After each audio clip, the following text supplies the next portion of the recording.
Estamos de volta com o programa Em Pauta, hoje muito especial, conversando diretamente, não é? Cara a cara, frente a frente com o nosso querido Frei Antônio Moser. Eu me lembro que fazíamos isso justamente no início do Em Pauta, há 9 anos atrás, quando o Frei Moser chegava aqui na proximidade da TV Canção Nova e começávamos então um trabalho, não é? Paralelo, Frei falando um pouco mais de teologia moral, de bioética, de biotecnologia, enfim, dos desafios neste campo. E depois, pouco a pouco, o programa também foi crescendo, foi agregando outras pessoas, enfim, foi se transformando um pouco no que é hoje. Mas aguarde, hein? Para o ano que vem, 2015, o Em Pauta completamente reformulado, novos quadros, tem coisa muito boa esperando por você e, claro, para todos nós, tá ok? Então, vamos caminhando pouco a pouco, um passo de cada vez. Mas hoje, conversando sobre essa última obra do Frei Antônio Moser, Teologia Moral, a busca dos fundamentos e princípios para uma vida feliz. E você percebeu aí no segundo bloco que felicidade não é uma coisa simples e nem fácil de ser alcançada, como se muito apregoa por aí. Mas é o contrário, exige esforço, exige determinação, boa conscientização e, claro, no fundo, tentando seguir aquela lei natural, não é? Faça o bem, evite o mal, trabalhe melhor a sua consciência, exerça a sua liberdade, porque é desse jeito que você vai ser feliz. Nós vamos agora nesse terceiro e último bloco, um pouco menor, aqui sinteticamente com o Frei Antônio Moser, para não deixar você em casa também sem passear um pouquinho pelo interior desse livro, citando aqui, pincelando alguns capítulos. Por exemplo, Frei Moser, rapidamente, o capítulo 2, no 2.2, página 40, o senhor coloca aqui esse título, né? Jesus Cristo, fonte e norma, primeira e última da moral. Quer dizer, não se pode falar de moral prescindindo de Jesus Cristo. Perfeitamente. E isso para muita gente é difícil de entender, não é? Ele veio não para abolir a lei, não é? E os profetas, mas veio para levar a raiz profunda, ou seja, a aliança de Deus com o povo, a aliança de Deus conosco. Então ele resgata a verdadeira moral. E isso escandalizou os grupos religiosos que caíram no moralismo, não é? De impor mais deveres, mais deveres. Ele veio nos libertar, inclusive daqueles que colocam sobre os ombros dos outros pesos que eles mesmos são incapazes de carregar. Depois, dois capítulos adiante, no capítulo 4, 4.1, página 63, moral renovada ou em renovação? Muito bem colocado, muito bem pensado, porque durante certo tempo os meus colegas, né, eles acentuavam moral renovada, e eu dizia, não, ela nunca está renovada, ela nunca está acabada, tem que ser sempre de novo retrabalhada. Então, em renovação, é um processo contínuo. Processo contínuo. Capítulo 7, Frei Moser, nós já passamos aqui no segundo bloco, assim de passagem, mas aí eu ainda pincei este capítulo 7, aí no ponto 8, página 125, consciência, lugar do encontro do divino e do humano. Perfeitamente. O lugar do encontro do divino e humano. Nós fomos criados à imagem e semelhança de Deus. Acontece o seguinte, eu só me encontro quando eu me encontro com o meu Criador. Eu só me encontro quando eu me encontro com as criaturas todas, sobretudo com os irmãos e as irmãs. Por isso que eu insisto, a consciência, ela sofre mediações para se desenvolver. Mediação familiar, mediação social, mediação eclesial, claro. Não tenha dúvida religiosa, não é? Mas não tenha dúvida quanto a isso, a consciência é o encontro profundo, é a voz de Deus ressoando no nosso íntimo. Bonito, Frei Moser. E ainda no capítulo 9, são 10 capítulos, não é? Para já chegarmos ao 10, porque aí tem uma questão muito boa aqui, a gente vai fazer questão de frisar. Mas no capítulo 9, nós não citamos aqui ainda, mas isso é imprescindível na teologia moral. No 9.1, Frei Moser, página 143, exatamente esse subtítulo, Virtudes, a força de Deus atuando na fragilidade humana. Houve pessoas que questionaram a canonização de José de Anchieta, porque teria tido alguns comprometimentos com os portugueses, com certas tendências aqui do Brasil nascente, né? E dentro desse contexto, nós já fizemos até um programa referente aos santos. O santo não é o que não tem sombra, o que não tem pecado, não é? Só Maria e Jesus nasceram sem pecado original. Imaculados. Os outros todos não somos imaculados. Então, essa colocação, ela significa que eu, de novo, tenho que estar na busca. Como é que foi o título mesmo que você deu aí? Foi a... Virtude, a força de Deus atuando Muito bem. na fragilidade. Eu só posso me abrir a Deus, receber a sua luz, se eu me considerar pecador. Como Pedro, não é? Lá em Gaspar, já que nasci em Gaspar, aquela vitral bonito, Pedro afundando nas águas e estendendo a mão. Senhor, salva-me, porque senão eu pereço, ou nós perecemos.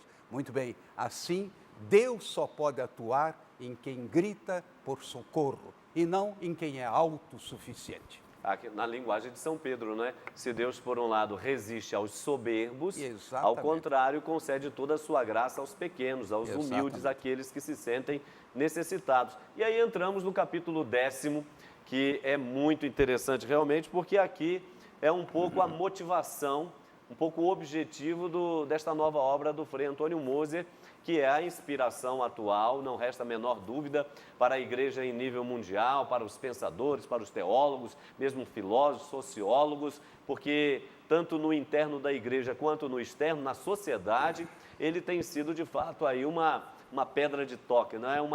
Um motivo de reflexão que é o querido Papa Francisco, não é verdade? E o Senhor coloca aqui no capítulo 10, com o Papa Francisco, uma nova primavera é possível? Aliás, aqui a coisa está em forma de pergunta, não afirmação apenas. Mas com o Papa Francisco, uma nova primavera é possível? O ponto de interrogação tem sua razão de ser. Ou seja, depende um pouco o seu pontificado, não é? Se ele for mais longo, as raízes dessa nova compreensão da igreja, do seu papel, vão ser profundas. Se o pontificado dele for meio curto, a gente não sabe as reações contrárias que possam logo aparecer. De qualquer forma, não tenho dúvida, nós estamos assim pressentindo uma nova primavera. A maneira de abordar as questões, não é que agora tudo é permitido, liberou geral. Não liberou nada. Em termos doutrinários, o Papa não modifica nada. Ele mesmo diz, vocês sabem o que está aí no catecismo da igreja, eu não vou repetir.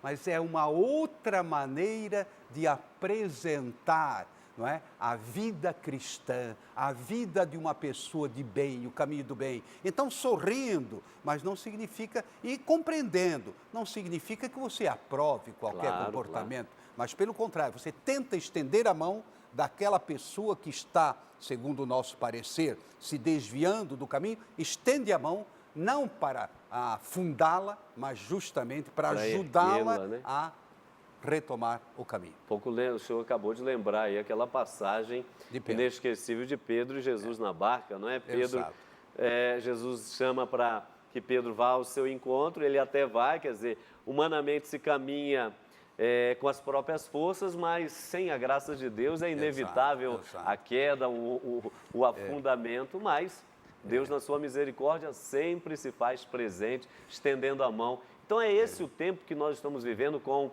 este pontificado de Francisco, é um pouco a expressão mais visível dessa cultura do encontro, de ir ao encontro, especialmente dos mais pequeninos, dos pobres, dos enfermos, dos pecadores, das pessoas que de alguma forma estão em crise existencial, que não veem sentido para a vida.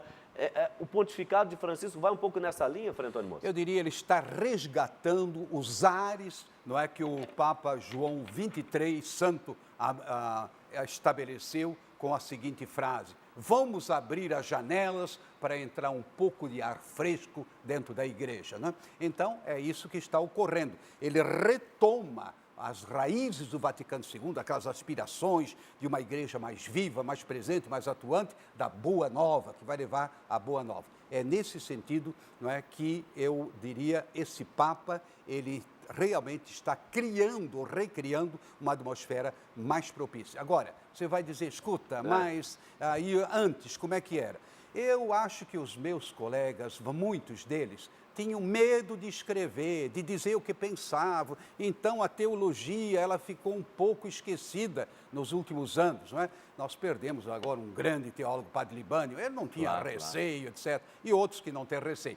Mas alguns, por quê? Meio intimidados, será? O que Roma vai pensar? Com esse Papa, não, ninguém tem medo. Não, ele diz o que ele pensa, nós também vamos dizer. E se ele quiser puxar a orelha, ele puxa. Agora, no fundo, eu vou ser muito franco, é a igreja do sim, que eu já venho defendendo há mais de 5 anos atrás, inclusive na alta cúpula, não é, do CELAMO, Conferência Latino-Americana de Bispos, eu fiz uma palestra sobre isso. A igreja do sim, a igreja que abre caminhos, mostra os horizontes, como diz aí o Salmo 21, não é, as pastagens abundantes do Evangelho.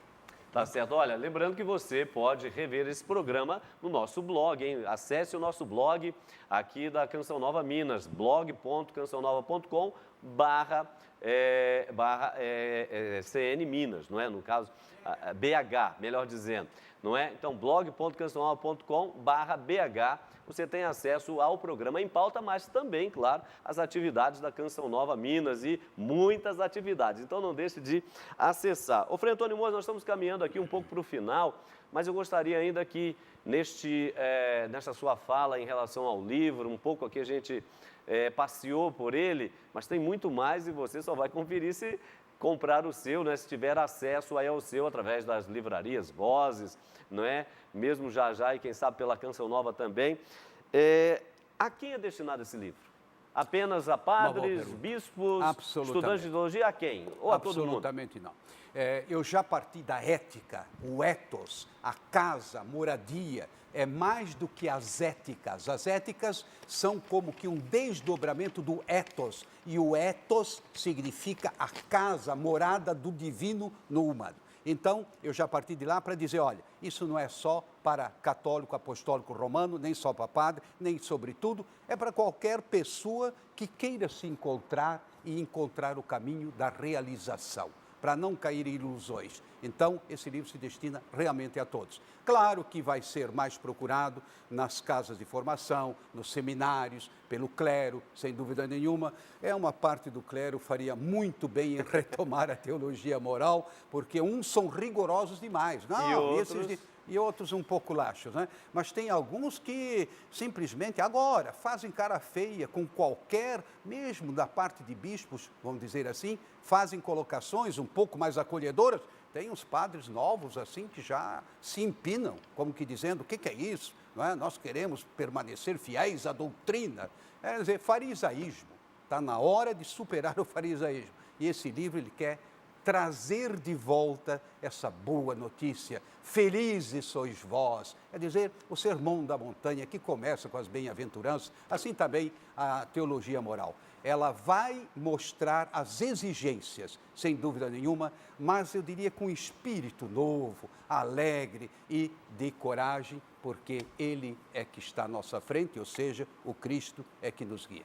Tá certo, Frei Moisés. Olha, com essas palavras nós estamos encerrando por aqui, pois é, o tempo acabou ficando pequeno, né, para tanta coisa boa que nós tivemos a oportunidade de partilhar. Mas quero ainda partilhar duas últimas mesmo com você, e você não pode deixar de anotar aí na sua agenda para participar efetivamente com a gente, hein? Primeira delas é o encontro aqui na Canção Nova Minas, onde vamos estar eu e o Eudes da RCC aqui do interior mineiro, pregando o encontro de cura interior maravilhoso 20, 21 e 22 de junho. Então marque aí na sua agenda aqui na Canção Nova Minas. E claro, se você não foi com a gente agora para as canonizações e posteriormente a Polônia, então você pode ir conosco para a Terra Santa em outubro, comigo e o Márcio Todeschini, de 17 a 26 de outubro. Liga lá para a Obra de Maria, não deixe para amanhã o que você pode fazer hoje, hein? 0 operadora 12 3186 2055 e vamos juntos à terra de Nosso Senhor, mergulhando nesses mistérios, nessa maravilha que é de fato uma peregrinação. Tá aí o livro do Frei Antônio Moser, ficou a boa provocação, a boa reflexão, uma conversa realmente muito boa nessa noite. Obrigado, Frei. Nós vamos continuar conversando em outros programas, mas o Em Pauta fica por aqui e prometemos voltar na próxima semana, se Deus quiser, abordando sempre outros temas de igreja, sociedade, mundo, enfim. É o Em Pauta e você, sempre juntos. Grande abraço e até a próxima sexta.